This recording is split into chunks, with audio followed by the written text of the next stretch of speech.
Olá, bem-vindos a mais um vídeo aqui no nosso canal de estudos. E aí, bora estudar? Pessoal, hoje estou aqui para fazer a gravação novamente ali dos primeiros artigos da Lei de Execução Penal, a Lei 7.210 de 84. Por que nós vamos fazer a gravação novamente?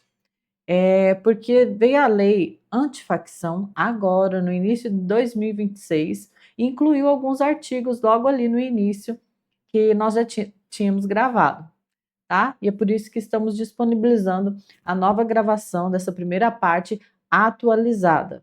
Vamos comigo? Vou colocar na tela e iniciaremos a leitura.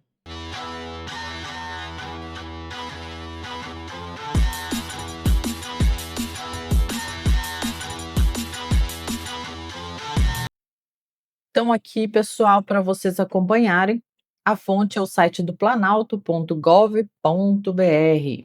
Lei 7.210, de 11 de julho de 1984, que institui a Lei de Execução Penal.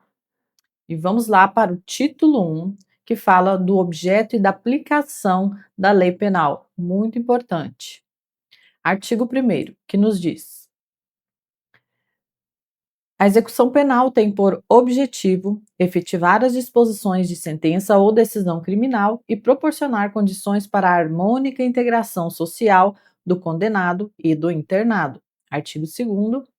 A jurisdição penal dos juízes ou tribunais da justiça ordinária em todo o território nacional será exercida no processo de execução, na conformidade desta lei e também do Código de Processo Penal. E o parágrafo único diz que essa lei aplicar-se-á igualmente, tanto ao preso provisório quanto ao preso condenado pela justiça eleitoral ou militar, quando recolhido a estabelecimento sujeito à jurisdição ordinária. Artigo 3º. Ao condenado e ao internado serão assegurados todos os direitos não atingidos pela sentença ou pela lei. Parágrafo único. Não haverá qualquer distinção de natureza racial, social, religiosa ou política. Artigo 4º. O Estado deverá recorrer à cooperação da comunidade nas atividades de execução da pena e da medida de segurança. Título 2, do condenado e do internado. Capítulo 1, da classificação. Muito importante também em concursos públicos, das carreiras policiais. Artigo 5º. Os condenados serão classificados segundo seus antecedentes e personalidade, para orientar a individualização da execução penal. Artigo 6º-A. A classificação será feita por comissão técnica de classificação, que elaborará um programa individualizador da pena privativa de liberdade adequada ao condenado ou ao preso provisório. Artigo 7º. A comissão técnica de classificação, existente em cada estabelecimento, será presidida pelo diretor e composta, no mínimo, por 2 chefes de serviço, um psiquiatra, um psicólogo, um assistente social, quando se tratar de condenado à pena privativa de liberdade. Parágrafo único. Nos demais casos, a comissão atuará junto ao juízo de execução e será integrada por fiscais do serviço social. Artigo 8º. O condenado ao cumprimento de pena privativa de liberdade em regime fechado será submetido a exame criminológico para a obtenção de elementos necessários a uma adequada classificação e com vistas à individualização da execução. Parágrafo único. Ao exame de que trata este artigo, o exame criminológico, poderá ser submetido o condenado ao cumprimento de pena privativa de liberdade em regime também semiaberto. Artigo 9º. A comissão, no exame para obtenção de dados reveladores de personalidade, observando a ética profissional e tendo sempre presentes peças ou informações do processo, poderá, inciso 1, entrevistar pessoas, inciso 2, requisitar de repartições ou estabelecimentos privados dados e informações a respeito do condenado. Também poderá realizar outras diligências e exames necessários. Artigo 9º-A.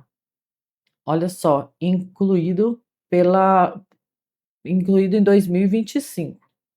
O condenado à pena de reclusão em regime inicial fechado será submetido obrigatoriamente à identificação do perfil genético, mediante extração de DNA, que é o ácido desoxirribonucleico, por técnica adequada e indolor, por ocasião do ingresso no estabelecimento penal. Então, assim que ele ingressa no estabelecimento penal, ele será submetido obrigatoriamente, meu Deus, obrigatoriamente à identificação do perfil genético. Parágrafo 1º-A. A regulamentação deverá fazer constar garantias mínimas de proteção de dados genéticos, observando as melhores práticas da genética forense. Parágrafo 2º. A autoridade policial, federal ou estadual, poderá requerer ao juiz competente, no caso de inquérito já instaurado, o acesso ao banco de dados de identificação de perfil genético. Parágrafo 3º. Deve ser viabilizado ao titular de dados genéticos o acesso aos seus dados constantes nos bancos de perfis genéticos, bem como a todos os documentos da cadeia de custódia que gerou esse dado, de maneira que possa ser contraditado pela defesa. Parágrafo 4º.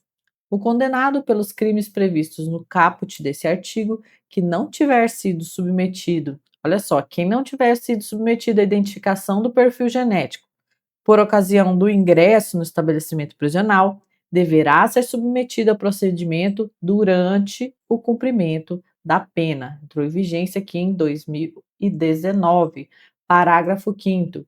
A amostra biológica coletada só poderá ser utilizada para único e exclusivo fim de permitir a identificação do perfil genético, não estando autorizadas as práticas de fenotipagem genética. Parágrafo 6º. Uma vez identificado o perfil genético, a amostra biológica recolhida nos termos do caput desse artigo deverá ser correta e imediatamente descartada, guardando-se material suficiente para a eventualidade de nova perícia nos termos do regulamento, vedada a sua utilização para qualquer outro fim. Parágrafo 7º.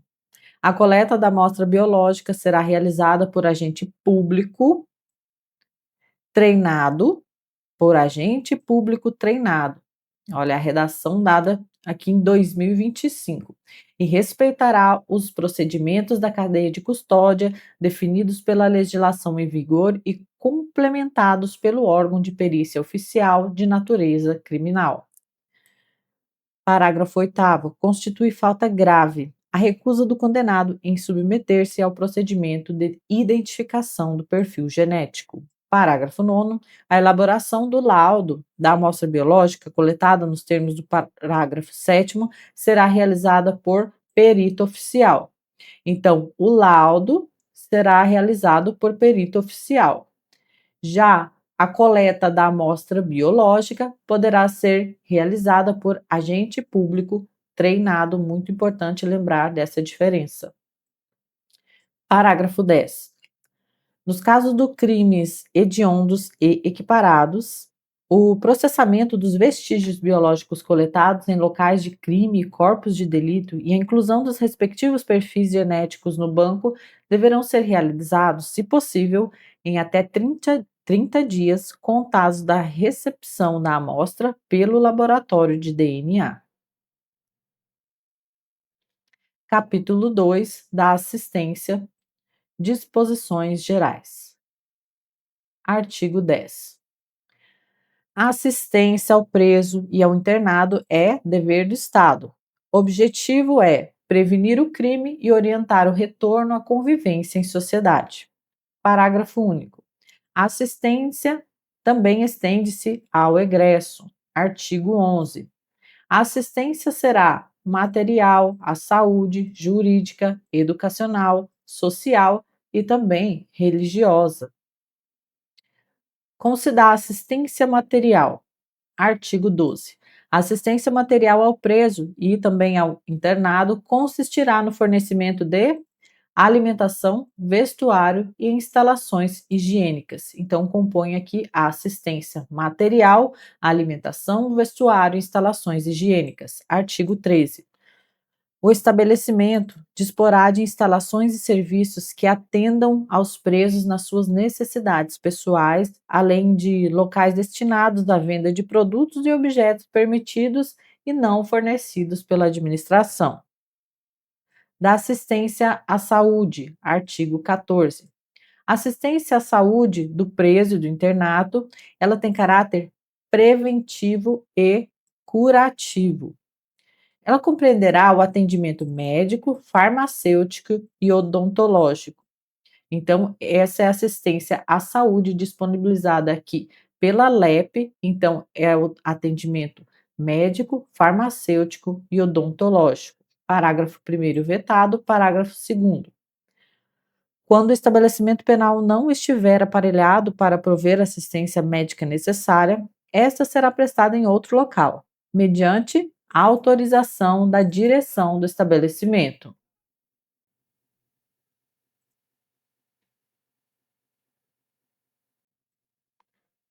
Parágrafo 3º. Será assegurado acompanhamento médico à mulher, principalmente pré-natal e no pós-parto, extensivo também ao recém-nascido. Esse acompanhamento médico é extensivo ao recém-nascido. Parágrafo 4º.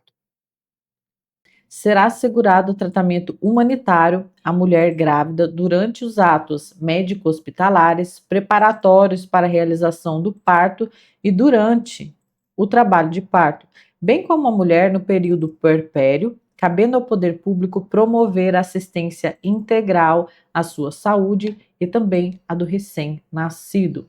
Seção 4 da assistência jurídica. Artigo 15. A assistência jurídica é destinada aos presos e aos internados sem recursos financeiros para constituir advogado. Artigo 16. As unidades da federação deverão ter serviços de assistência jurídica integral e gratuita pela Defensoria Pública, dentro e fora dos estabelecimentos penais. Parágrafo 1º. As unidades da federação deverão prestar auxílio estrutural, pessoal e material à Defensoria Pública no exercício de suas funções, dentro e fora dos estabelecimentos penais. Parágrafo 2º. Em todos os estabelecimentos penais haverá local apropriado destinado ao atendimento pelo defensor público. Parágrafo 3º. Fora dos estabelecimentos penais, serão implementados núcleos especializados da Defensoria Pública para a prestação de assistência jurídica integral e gratuita aos réus, sentenciados em liberdade, egressos e seus familiares, sem recursos financeiros para constituir advogado. Da assistência educacional. Artigo 17. A assistência educacional compreenderá a instrução escolar e a formação profissional do preso e do internado. Artigo 18. O ensino de primeiro grau será obrigatório, integrando-se no sistema escolar da unidade federativa. Artigo 18-A. O ensino médio, regular ou supletivo, com formação geral ou educação profissional de nível médio, será implantado nos presídios em obediência ao preceito constitucional de sua universalização. Parágrafo 1º.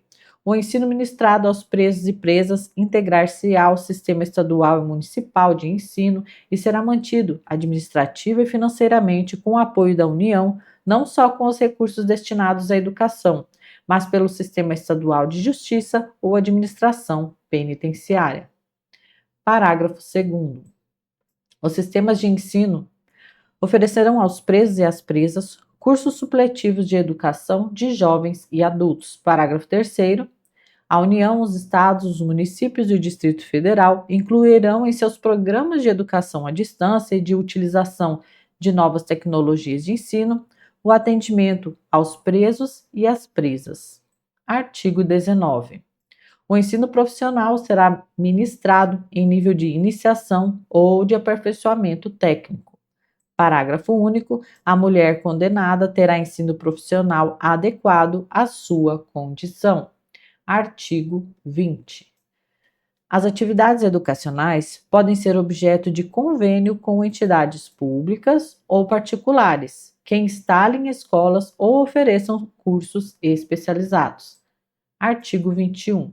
Em atendimento às condições locais, dotar-se-á cada estabelecimento de uma biblioteca para uso de todas as categorias de reclusos, provida de livros instrutivos, recreativos e didáticos.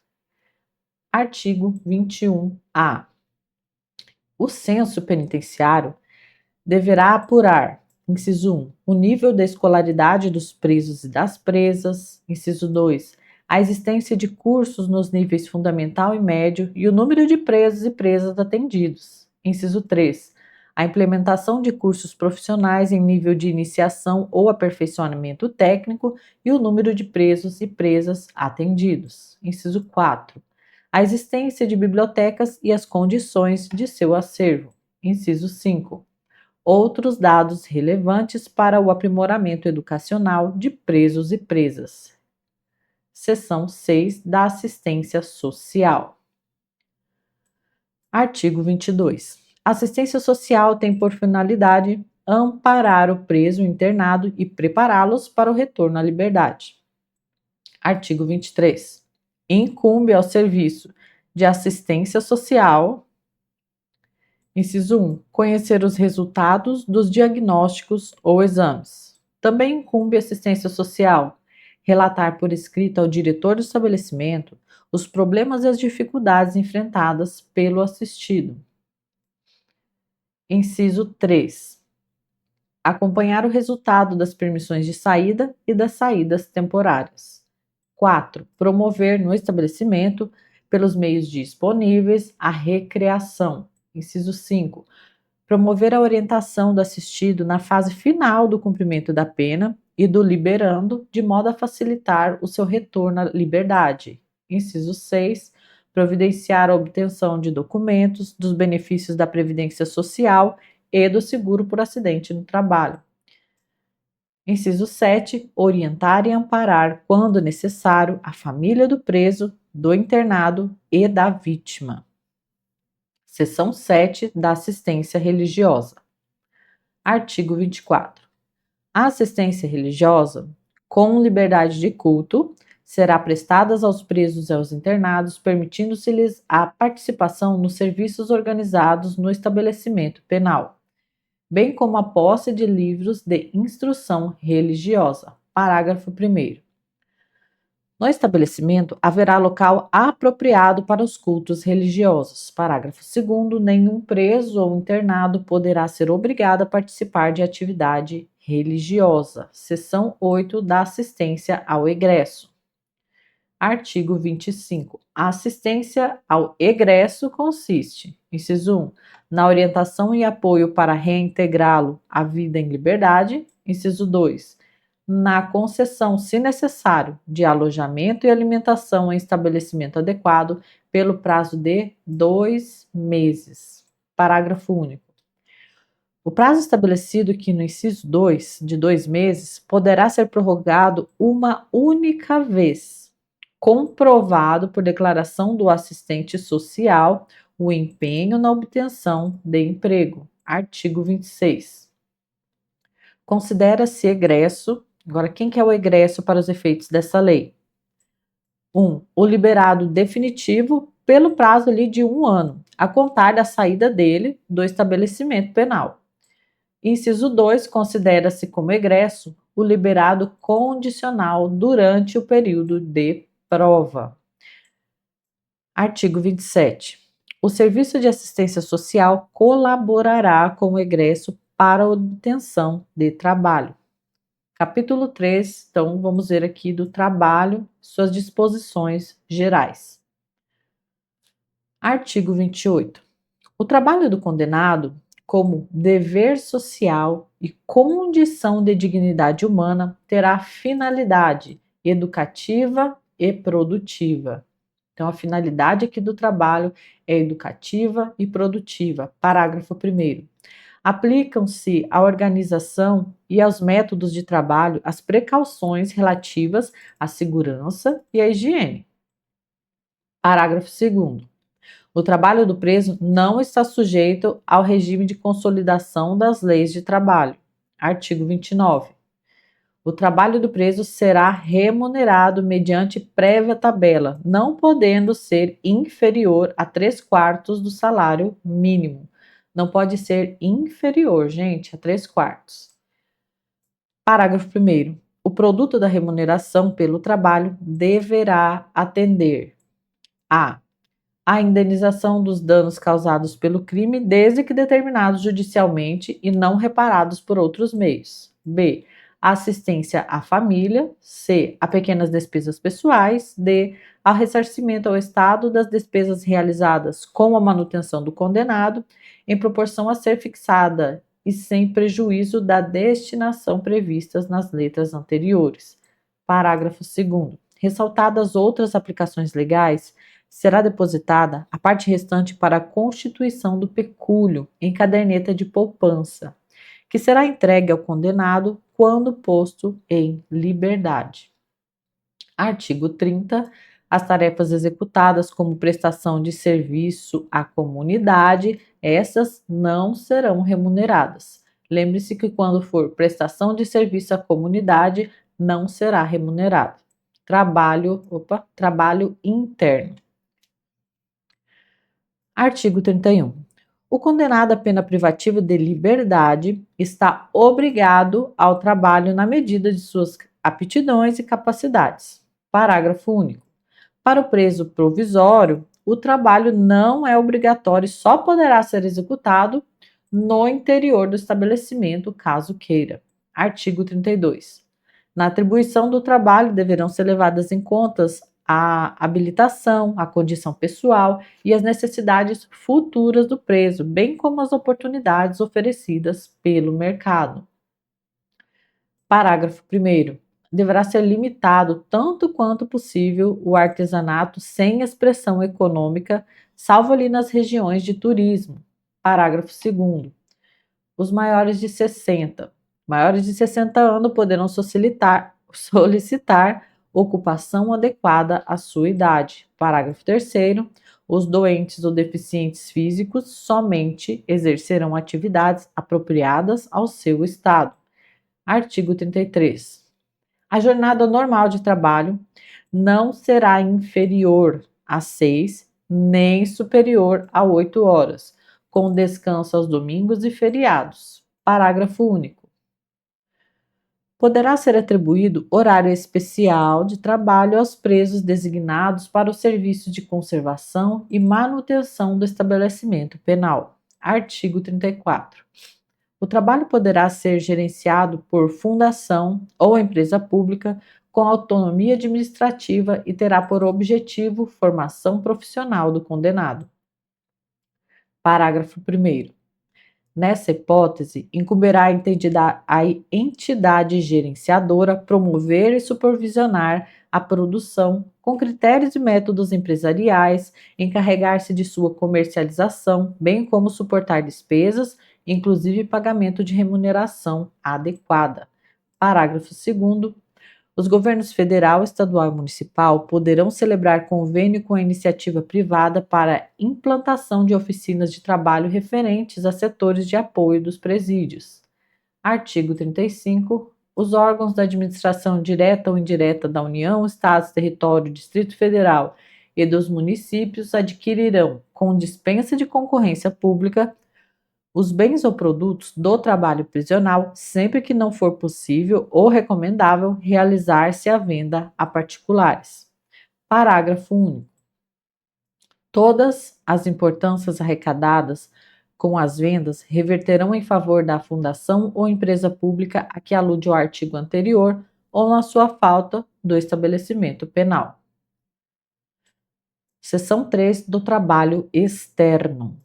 Artigo 36. O trabalho externo será admissível para quem? Para os presos em regime fechado, somente em serviços ou obras públicas realizadas por órgãos da administração, direta ou indireta, ou entidades privadas, desde que tomadas cautelas contra a fuga e em favor da disciplina. Parágrafo 1º.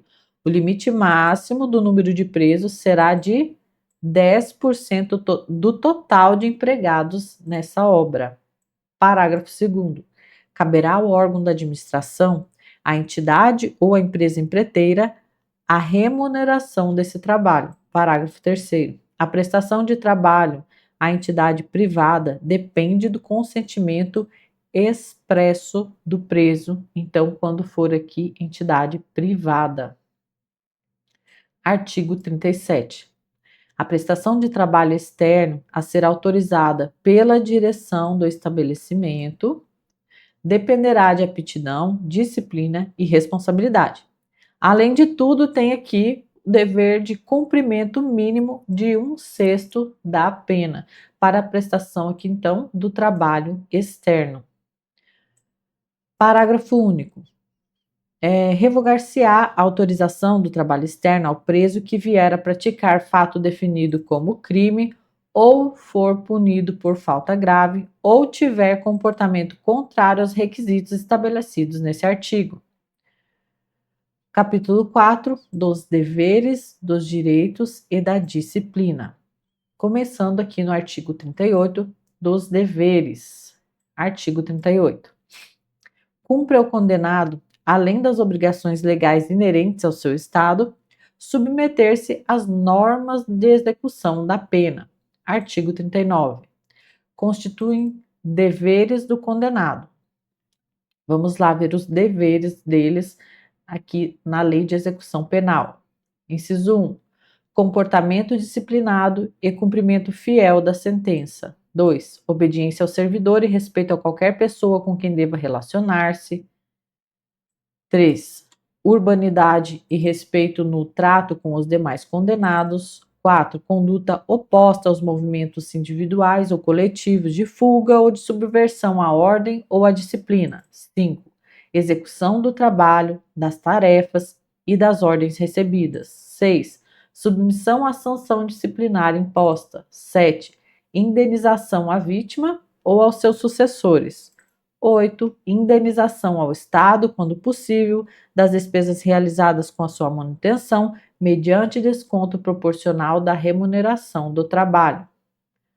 9. Higiene pessoal e asseio da cela ou alojamento. Então, esse aqui é dever do condenado aqui, ó, higiene pessoal e asseio da cela ou alojamento. 10. Conservação dos objetos de uso pessoal. Parágrafo único. Aplica-se também ao preso provisório no que couber o disposto nesse artigo. Dos direitos. Artigo 40. Impõe-se a todas as autoridades o respeito à integridade física e moral dos condenados e dos presos provisórios. Então, aqui no artigo 41, vamos ver agora o que constitui direito do preso. Inciso 1. Alimentação suficiente e vestuário. 2. Atribuição de trabalho e sua remuneração. 3. Previdência social. 4. Constituição de pecúlio. 5. Proporcionalidade na distribuição do tempo para o trabalho, descanso e a recreação. 6. Exercício das atividades profissionais, intelectuais, artísticas e desportivas anteriores, desde que compatíveis com a execução da pena. 7. Assistência material à saúde, jurídica, educacional, social e religiosa. 8. Proteção contra qualquer forma de sensacionalismo. 9. Entrevista pessoal e reservada com o advogado. 10. Visita do cônjuge, da companheira, de parentes e amigos em dias determinados. 11. Chamamento nominal. 12. Igualdade de tratamento, salvo quanto às exigências da individualização da pena. 13. Audiência especial com o diretor do estabelecimento. 14. Representação e petição a qualquer autoridade em defesa de direito. 15. Contato com o mundo exterior por meio de correspondência escrita, da leitura e de outros meios de informação que não comprometam a moral e os bons costumes. 16. Atestado de pena a cumprir, emitido anualmente, sob pena da responsabilidade da autoridade judiciária competente. Parágrafo 1º. Os direitos previstos nos incisos 5, 10 e 15 poderão ser suspensos ou restringidos mediante ato motivado do juiz da execução penal. Então, esses direitos que podem ser suspensos ou restringidos são o direito de proporcionalidade na distribuição do tempo para trabalho, descanso e recreação, 5, 10. Visita do cônjuge, companheira, parentes e amigos em dias determinados. E o último aqui é o 15, né? Contato com o mundo exterior por meio de correspondência escrita, leitura e outros meios de informação que não comprometam a moral e os bons costumes. Parágrafo 2º. O preso condenado por crime contra a mulher por razões da condição do sexo feminino, nos termos do parágrafo 1º do artigo 121-A do Código Penal, ele não poderá usufruir do direito previsto ali no inciso 10, que é a visita, né, do cônjuge, em relação à visita íntima ou conjugal. Agora veio aqui esse artigo 41A, que foi incluído pela Lei 15.358, agora de 2026, que é a Lei Antifacção, que nos diz: os encontros realizados no parlatório ou por meio virtual entre presos provisórios ou condenados vinculados a organizações criminosas ultraviolentas, grupos paramilitares ou milícias privadas e os seus visitantes poderão ser monitorados por meio de captação audiovisual e gravação. Parágrafo 1º. O monitoramento poderá ser requerido pelo delegado de polícia, pelo Ministério Público ou pela administração penitenciária. Parágrafo 2º. A visitação e o monitoramento nos estabelecimentos penais federais de segurança máxima ficam sujeitos às regras especiais previstas na Lei 11.671, de 8 de maio de 2008. Artigo 41b. Observado o disposto no parágrafo 2º do artigo 41A desta lei, o conteúdo das comunicações monitoradas entre advogado e cliente, quando o monitoramento houver sido autorizado por razões fundadas de conluio criminoso reconhecidas judicialmente, será submetido à análise exclusiva do juízo competente para o controle da legalidade da investigação, distinto do juízo responsável pela instrução e pelo julgamento da ação penal. Certo. Parágrafo 1º. O juízo de controle decidirá sobre a licitude, a pertinência e a necessidade da prova e sobre sua eventual inutilização, antes de qualquer remessa ao juízo da instrução. Então, terá ali um juízo de controle. Parágrafo 2º. As gravações ou os registros que não interessarem à prova deverão ser inutilizados por decisão fundamentada do juízo de controle, a requerimento do Ministério Público ou da parte interessada, facultada a presença do acusado ou de seu defensor. Parágrafo 3º. O conteúdo das comunicações indeferidas ou declaradas ilícitas não poderá ser acessado direta ou indiretamente pelo juízo da instrução criminal. Artigo 42. Aplica-se ao preso provisório e ao submetido à medida de segurança, no que couber o disposto nessa seção. Artigo 43. É garantida a liberdade de contratar médico de confiança pessoal do internado ou do submetido a tratamento ambulatorial por seus familiares ou dependentes, a fim de orientar e acompanhar o tratamento. Parágrafo único. As divergências entre o médico oficial e o particular serão resolvidas pelo juiz da execução. Seção 3 da disciplina Disposições Gerais. Artigo 44. A disciplina consiste na colaboração com a ordem, na obediência às determinações das autoridades, seus agentes e no desempenho do trabalho. Parágrafo único. Estão sujeitos à disciplina o condenado à pena privativa de liberdade ou restritiva de direitos e o preso provisório. Artigo 45. não haverá falta nem sanção disciplinar sem expressa e anterior previsão legal ou regulamentar. Parágrafo 1º. As sanções não poderão colocar em perigo a integridade física e moral do condenado. Parágrafo 2º. É vedado o emprego de cela escura. Então, é vedado. Parágrafo 3º. São vedadas as sanções coletivas. Artigo 46. O condenado ou denunciado, no início da execução da pena ou da prisão, será cientificado das normas disciplinares. Artigo 47. O poder disciplinar na execução da pena privativa de liberdade será exercido pela autoridade administrativa conforme as disposições regulamentares. Artigo 48. Na execução das penas restritivas de direitos, o poder disciplinar será exercido pela autoridade administrativa a que estiver sujeito o condenado. Parágrafo único. Nas faltas graves, a autoridade representará o juiz da execução para os fins dos artigos 118, inciso 1, 125, 127, 181, parágrafos 1º, letra D e 2º desta lei.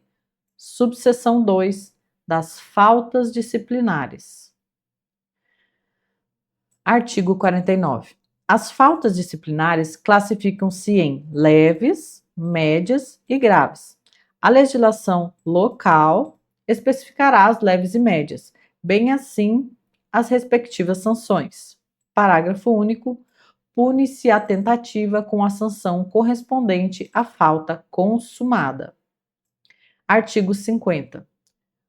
Comete falta grave o condenado à pena privativa de liberdade que incitar ou participar de movimento para subverter a ordem ou a disciplina, fugir, possuir indevidamente instrumento capaz de ofender a integridade física de outrem, provocar acidente de trabalho, descumprir no regime aberto as condições impostas, inobservar os deveres previstos no inciso 2 e 5 do artigo 39 desta lei, tiver em sua posse, utilizar ou fornecer aparelho telefônico, de rádio ou similar que permita a comunicação com outros presos ou com o ambiente externo, recusar a submeter-se ao procedimento de identificação do perfil genético.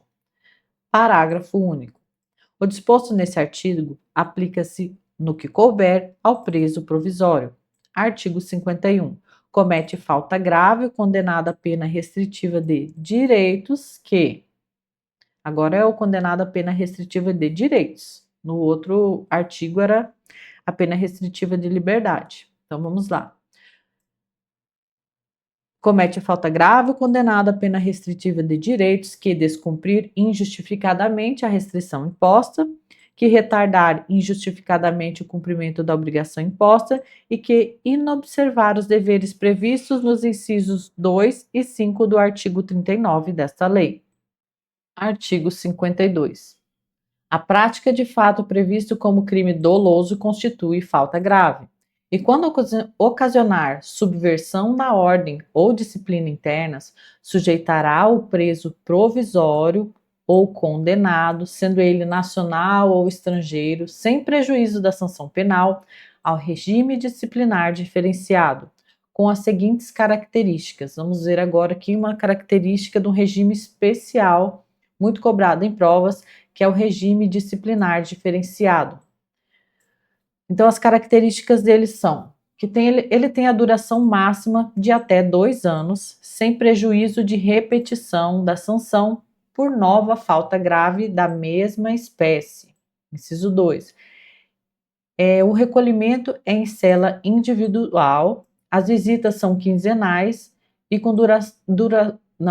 por 2 pessoas por vez, a serem realizadas em instalações equipadas para impedir o contato físico e a passagem de objetos, por pessoa da família ou, no caso de terceiro, tem que ser autorizado judicialmente e a duração é de 2 horas. Então, as visitas são quinzenais, por 2 pessoas de cada vez, 2 pessoas. As instalações são equipadas para impedir o contato físico e a passagem de objetos, Essas visitas são feitas por pessoas da família e, caso haja um terceiro, deve ser autorizado judicialmente por apenas 2 horas. Direito do preso à saída da cela por 2 horas diárias para o banho de sol em grupos de até 4 presos, desde que não haja contato com presos do mesmo grupo criminoso. Inciso 5. Outra característica é que as entrevistas são sempre monitoradas, exceto aquelas com seu defensor, em instalações também equipadas para impedir o contato físico e a passagem de objetos, salvo expressa autorização judicial. Em contrário, fiscalização do conteúdo da correspondência, também aqui no inciso 6. Inciso 7, participação em audiências judiciais, preferencialmente por videoconferência, garantindo-se participação do defensor no mesmo ambiente do preso. Parágrafo 1º. O regime disciplinar diferenciado também será aplicado aos presos provisórios, sim, ou condenados nacionais ou estrangeiros que apresentem alto risco para a ordem e a segurança do estabelecimento penal ou da sociedade, e também sobre os quais recaiam fundadas suspeitas de envolvimento ou participação a qualquer título em organização criminosa, associação criminosa ou milícia privada, independentemente da prática de falta grave.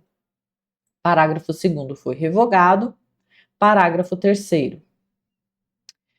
Existindo indícios de que o preso exerce liderança em organização criminosa, associação criminosa ou milícia privada, ou que tenha atuação criminosa em 2 ou mais estados da federação, o regime disciplinar diferenciado ele será obrigatoriamente cumprido em estabelecimento prisional federal. Nos casos aqui em que haja indícios que o preso exerce, então, essa liderança, né, em organização, associação criminosa ou milícia privada, ou que tenha atuação em 2 ou mais estados da federação. Parágrafo 4º. Na hipótese dos parágrafos anteriores, o regime disciplinar diferenciado poderá ser prorrogado sucessivamente por períodos de 1 ano, existindo indícios de que o preso continua apresentando alto risco para a ordem e a segurança do estabelecimento penal de origem ou da sociedade, ou mantém os vínculos com organização criminosa, associação criminosa ou milícia privada, considerados também o perfil criminal e a função desempenhada por ele no grupo criminoso, a operação duradoura do grupo, a superveniência de novos processos criminais e os resultados do tratamento penitenciário. Parágrafo 5º. Na hipótese prevista ali no parágrafo 3º desse artigo, o regime disciplinar diferenciado deverá contar com alta segurança interna e externa, principalmente no que diz respeito à necessidade de se evitar contato do preso com membros de sua organização criminosa, associação criminosa ou milícia privada ou de grupos rivais. Então, a hipótese que ele cita aqui do parágrafo 3º é essa aqui, ó, que houver indícios que o preso exerce liderança nessas organizações ou associações ou a milícia privada, tá? Ou que tem atuação criminosa em 2 ou mais estados. Então, nesses casos aqui, nessas hipóteses previstas, esse regime disciplinar diferenciado deverá contar com alta segurança interna e externa, principalmente quanto à necessidade de se evitar o contato do preso com membros da sua organização, associação ou milícia privada e até mesmo dos grupos rivais. Parágrafo 6º. A visita de que trata o inciso 3 do caput desse artigo será gravada em sistema de áudio ou de áudio e vídeo com autorização judicial e acompanhada por policial penal. Aqui no parágrafo 6º, a visita que ele cita aqui do inciso 3 do caput é aqui, ó, do 3 do caput, artigo caput, inciso 3. São as visitas quinzenais, por 2 pessoas por vez, né, sendo a pessoa da família ou terceiro autorizado. Então, nesse caso aqui de pessoa da família ou terceiro autorizado, aquela visita será gravada em sistema de áudio ou de áudio e vídeo com autorização judicial. com autorização judicial e acompanhada por policial penal. Então, é uma redação nova que também é incluída pela Lei 15.358, agora de 2026, que é a lei que nós citamos no início, antifacção. Parágrafo 7º. Após os primeiros 6 meses de regime disciplinar diferenciado, o preso que não receber visita, de que trata o inciso 3, que nós acabamos de ler, poderá, após prévio agendamento, ter contato telefônico que será gravado com uma pessoa da família 2 vezes por mês por 10 minutos. Então, essa ligação pode ser 2 vezes por mês, ou seja, como se fosse de 15 em 15 dias ali, e 10 por 10 minutos a ligação. Subseção 3 das sanções e das recompensas. Se não me engano, é aqui a quase última parte. Tem mais aplicação das sanções para encerrar essa primeira parte. Vamos lá. Das sanções e das recompensas, artigo 53. Constitui sanções disciplinares: 1. A advertência verbal. 2. A repreensão. 3. A suspensão ou restrição de direitos. 4. Isolamento na própria cela ou em local adequado nos estabelecimentos que possuam alojamento coletivo, observado o disposto no artigo 88 dessa lei. E 5. A inclusão no regime disciplinar diferenciado, então, constituem sanções disciplinares. Artigo 54. As sanções do inciso 1 a 4 do artigo 53, que acabamos de ler, 1 a 4 são advertência verbal, repreensão, suspensão ou restrição de direitos e isolamento na própria cela. Estas serão aplicadas por ato motivado do diretor do estabelecimento. E aqui a do inciso 5, que é a inclusão no regime disciplinar diferenciado, ou como a gente chama no RDD, essa será por prévio e fundamentado despacho do juiz competente. Parágrafo 1º. A autorização para inclusão do preso em regime disciplinar dependerá de requerimento circunstanciado elaborado pelo diretor do estabelecimento ou outra autoridade administrativa. Parágrafo 2º. A decisão judicial sobre a inclusão do preso nesse regime disciplinar será precedida de manifestação do Ministério Público e também da Defesa, e prolatada no prazo máximo de 15 dias. Artigo 55. As recompensas. As recompensas têm em vista o quê? O bom comportamento reconhecido em favor do condenado e a sua colaboração com a disciplina e de sua dedicação ao trabalho. Então, a LEP, no seu artigo 56, cita como recompensas, inciso 1, o elogio, e inciso 2, a concessão de regalias. Mas aqui no parágrafo único diz que legislação local, então, seja aquela legislação de determinado estabelecimento penitenciário, pode fazer os regulamentos, pode estabelecer regulamentação e a natureza e forma de concessão de regalias próprias, então, da legislação local. Além dessas, então, se perguntar quais são as recompensas, pela legislação penal, serão o elogio e a concessão de regalias. Aqui pela Lei de Execução Penal, pela lei federal, E a subseção 4 da aplicação das sanções. Vamos aqui para encerramento da primeira parte. Artigo 57. Na aplicação das sanções disciplinares, levar-se-ão em conta a natureza, os motivos, as circunstâncias e as consequências do fato, bem como a pessoa do faltoso e o seu tempo de prisão. Parágrafo único. Nas faltas graves, aplicam-se as sanções previstas nos incisos 3 a 5 do artigo 53 dessa lei. Quais são aqui? Então, nas faltas graves, aplicam-se as sanções previstas no inciso 3 a 5. 3 a 5 são suspensão ou restrição de direitos, isolamento na própria cela e inclusão no RDD. Essas são quando ocorre falta grave, não é isso? Isso, na falta grave, então aplicam-se essas sanções. Artigo 58.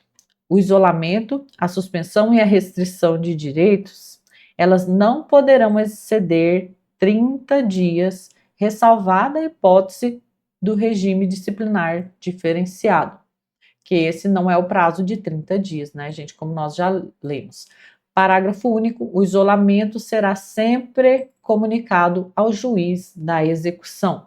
E aqui terminamos a nossa primeira parte da Lei de Execução Penal, atualizada pela Lei Antifacção de 2026. Espero que vocês acompanhem aí os próximos artigos da Lei de Execução Penal aqui no nosso canal e bons estudos!